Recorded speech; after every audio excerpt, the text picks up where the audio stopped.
Bienvenidos a nuestro podcast sobre salud social, donde exploramos cómo nuestras relaciones, comunidades y entornos impactan en nuestro bienestar. En un mundo cada vez más conectado a la tecnología, a menudo olvidamos que la salud no es solo física o mental, es también social.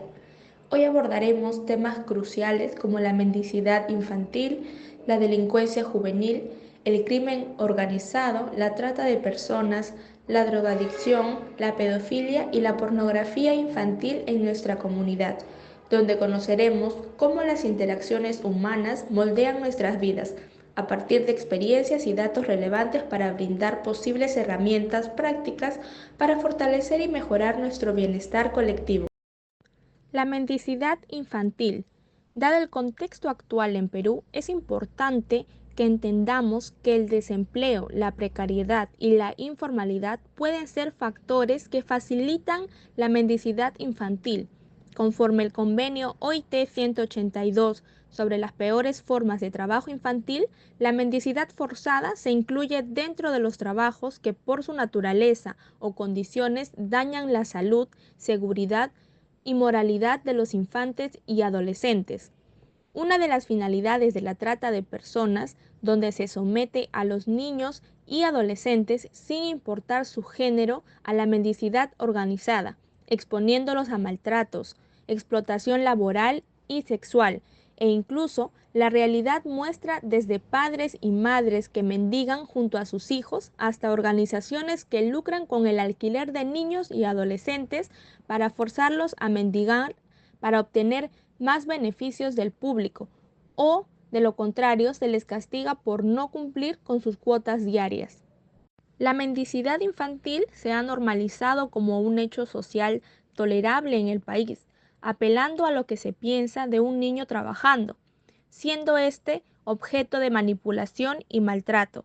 Es por ello que se necesita una política que tome en cuenta que la mendicidad infantil es multicausal y que actúe atacando los factores de vulnerabilidad que llevan a esta práctica mediante la sensibilización a la ciudadanía para que no se contribuya con este fenómeno y se pueda, por el contrario, contribuir con promover la denuncia de estos casos que configuren como trata de personas, buscando el fortalecimiento de programas dirigidos a la atención de los niños de la calle, promoviendo los programas de escolaridad y, en el caso de la mendicidad forzada, reforzando la persecución penal de los tratantes y explotadores. La trata de personas. Es importante entender qué es la trata de personas. Según la Organización Internacional del Trabajo, la trata de personas implica el reclutamiento, transporte y acogida de personas mediante la coerción, el engaño o el abuso de poder. En el Perú, este problema ha ido en aumento a la ubicación geográfica de nuestro país, junto a factores socioeconómicos, lo convierte en un punto crítico para este delito. Como también existen diferentes formas de trata de personas en nuestro país, como la explotación sexual. Muchas mujeres y niñas son víctimas de redes, la cual les obliga a trabajar en la industria sexual, como también el trabajo forzado, a la cual hombres y mujeres son llevados a trabajar en condiciones inhumanas en diversas industrias.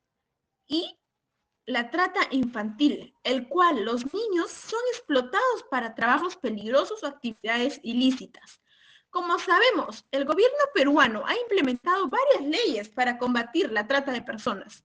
Como en el 2012 se aprobó la ley 28950, que establece medidas para prevenir y Delincuencia sancionar juvenil. este La delito. delincuencia juvenil se Sin refiere a actos embargo, la delictivos cometidos implementación por sigue adolescentes siendo un entre 14 y desafío. 18 años. A pesar En de Perú, los los jóvenes entre esfuerzos, estas aún edades hay pueden ser procesados muchas bajo el fallas sistema en el penal sistema, la juvenil, cual que las incluye medidas autoridades deben socioeducativas y trabajar más privativas de libertad. estrechamente con Las causas organizaciones no principales pueden ser la gubernamentales pobreza, para inclusión mejorar la social, protección y desintegración asistencia familiar, de las falta de víctimas. acceso a la Como educación e influencias de ciudadanos, pandillas. también podemos hacer nuestra parte, Estadísticas. formando a Según el otros INI, sobre el el trata de 10% de los personas, delitos registrados en Perú denunciar son cualquier cometidos por actividad jóvenes entre sospechosa de 14 y las 17 años. autoridades, La trata de También ha personas aumentado un es un problema 15% complejo entre el que 2020 y requiere una 2023, respuesta concentrándose integral. principalmente en Lima, Alzando nuestras Callao y voces, Trujillo. actuando 70% de juntos, los jóvenes podemos que ingresan a marcar centros una juveniles diferencia provienen de hogares en significativa. situación de pobreza o pobreza extrema.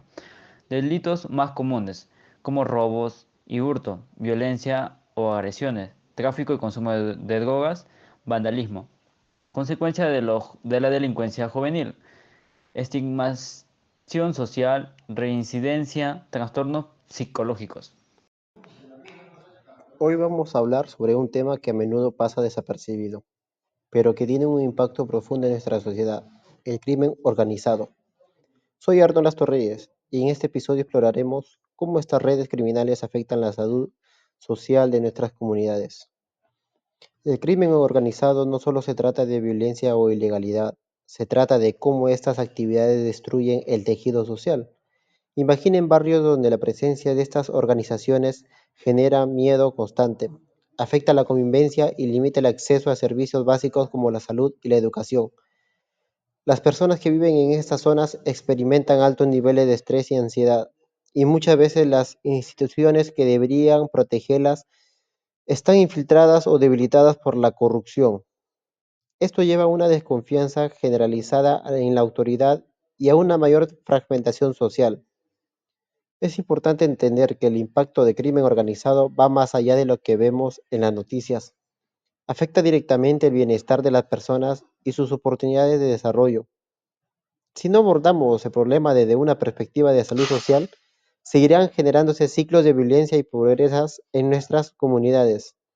Así que en lugar de ver esto solo como un problema de criminalidad, es crucial verlo como un tema de salud pública y social. Reflexionemos sobre cómo podemos construir sociedades más resilientes y conectadas para reducir la influencia de estas organizaciones.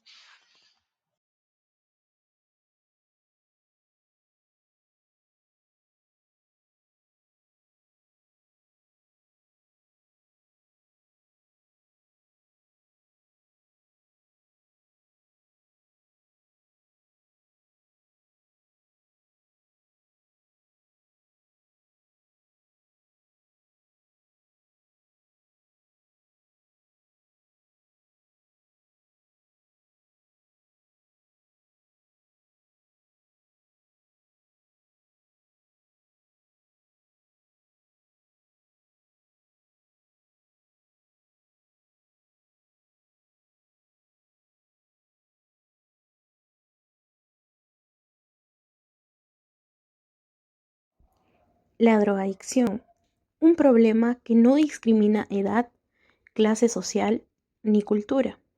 Es una realidad que muchas personas se enfrentan diariamente, atrapadas en un ciclo del que parece imposible salir. Imagina por un momento que algo tan pequeño como una pastilla o una sustancia líquida tiene el poder de cambiar tu vida por completo. Al principio parece inofensivo, una simple prueba, una forma de relajarse o una vía de escape, pero lo que empieza como una elección pronto se convierte en una cárcel de la que es difícil escapar. La drogadicción no discrimina, no mira edad, no mira género, estatus social, afecta a cualquiera y tiene el potencial de destruir todo a su paso. Sin embargo, sigue siendo un tema del que muchos prefieren no hablar, cargado de estigmas y juicios. Hoy quiero invitarte a ti a que dejemos atrás los prejuicios y hablemos de frente sobre la drogadicción. ¿Qué la provoca? ¿Cómo impacta a quienes la sufren? ¿Y qué podemos hacer nosotros, como sociedad, para combatirla de una manera muy efectiva? Solo con conocimiento y empatía es que vamos a poder enfrentar esta epidemia silenciosa. La drogadicción es un fenómeno complejo que surge de la interacción de múltiples factores. Entre las principales causas encontramos la predisposición genética, los problemas de salud mental, el entorno social y familiar y las circunstancias socioeconómicas. Estas variables de alguna forma pueden crear un caldo de cultivo que facilita el inicio y la progresión del consumo de sustancias. Una vez que la adicción se instala, sus efectos son devastadores y quienes la sufren enfrentan una serie de consecuencias físicas y psicológicas, desde enfermedades graves hasta la pérdida de relaciones significativas y el deterioro de su calidad de vida. Como sociedad, tenemos un papel crucial en la lucha contra esta epidemia. La educación es muy fundamental y debemos informar sobre los riesgos del consumo de drogas y fomentar un ambiente en que las personas se sientan seguras para buscar ayuda. Además, es vital promover las políticas de prevención y el tratamiento que sean accesibles y que también sean efectivas, así como ofrecer apoyo a las familias que están siendo afectadas. La empatía juega un papel esencial. Debemos de escuchar y entender a quienes sufren de adicción, apoyarlos en su proceso de recuperación y erradicar el estigma que rodea esta problemática. Solo es así que podremos construir un futuro donde la drogadicción deje de ser una sombra en nuestras comunidades y se convierta en un desafío que enfrentamos juntos. La pedofilia es un trastorno psicológico que implica una atracción sexual persistente hacia niños o niñas, generalmente menores de 13 años. Este trastorno, recogido en el DSM-5, no necesariamente se traduce en actos de abuso, pero cuando lo hace, estamos ante un delito muy grave, también llamado abuso sexual infantil. En el Perú, el abuso sexual infantil es un problema alarmante. Según datos del Ministerio de la Mujer y Poblaciones Vulnerables, también conocido como el MIMP, en los últimos años se ha registrado un aumento de los casos denunciados de abuso sexual a menores de edad. Se estima que entre 7 y 10 menores son víctimas de abuso sexual cada día en el país. Esta cifra es particularmente preocupante, dado que muchos casos de abuso no son denunciados por miedo, estigmatización o desconocimiento de los derechos.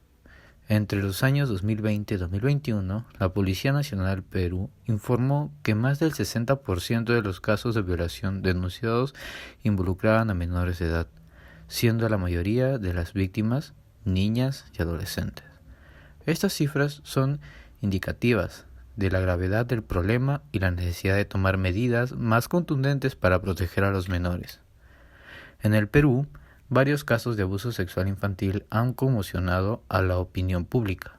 Uno de los casos más emblemáticos fue el de Adriano Pozo, quien fue denunciado en el 2015 por la violación de una menor de edad. Este caso generó un debate amplio sobre la impunidad y la falta de protección hacia las víctimas de abuso sexual. La pedofilia y el abuso sexual infantil son problemas profundamente alarmantes que trascienden lo individual y afectan gravemente al tejido social. En el Perú, las cifras revelan una realidad dura. Miles de niños y niñas son víctimas de abusos cada año, en el contexto donde el silencio y la impunidad muchas veces prevalecen. Esta situación nos obliga a reflexionar sobre el papel que debemos asumir como sociedad. Por un lado, las leyes han avanzado, con castigos más severos y medidas como registro de agresores sexuales. Sin embargo, las cifras siguen siendo altas, lo que nos indica que las leyes por sí solas no son suficientes. Es vital fortalecer la prevención, empezando por la educación sexual integral en las escuelas, para que los niños y adolescentes sepan identificar conductas inapropiadas y se sientan seguros de denunciarlas. También debemos romper la cultura del silencio. Muchas veces el abuso ocurre en el entorno familiar o cercano, lo que hace más difícil la denuncia. Es fundamental crear espacios donde las víctimas se sientan escuchadas y apoyadas, y donde las familias entiendan que proteger a los niños está por encima de cualquier estigma o vergüenza social. Por último, la justicia debe ser eficaz y rápida. No basta con endurecer penas si el sistema judicial sigue fallando en ofrecer justicia pronta y adecuada. El trauma del abuso sexual infantil puede marcar la vida de la persona para siempre, y como la sociedad, no podemos permitir que el silencio y la impunidad perpetúen este ciclo de dolor.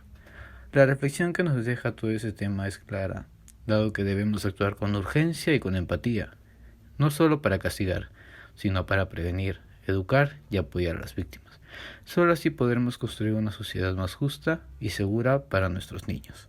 La pornografía infantil implica la creación y distribución y consumo de contenido que muestra a menores de edad en situaciones sexuales explícitas o degradantes. No importa el contexto, siempre es un acto de abuso porque los niños y adolescentes no tienen capacidad legal ni emocional para dar consentimiento válido. Este material circula no solo en la Internet superficial, sino también en las partes más oscuras de la red, como la Deep Web o la Dark Web, donde se comercializa y comparte de manera clandestina. Lo más grave es que detrás de cada archivo hay una víctima real, alguien que fue manipulada, forzada o incluso secuestrada para generar este contenido. Para las víctimas, el daño no termina cuando finaliza el abuso físico. El hecho de que las imágenes o videos puedan circular indefinidamente en Internet provoca una revictimización constante. Las víctimas sufren efectos devastadores como la ansiedad, depresión y trastornos del sueño, baja autoestima e incluso ideas suicidas. Y mientras más se difunde el contenido, más difícil es para ellas rehacer sus vidas. Por ello, es fundamental entender que la explotación sexual infantil tiene consecuencias psicológicas que duran toda la vida.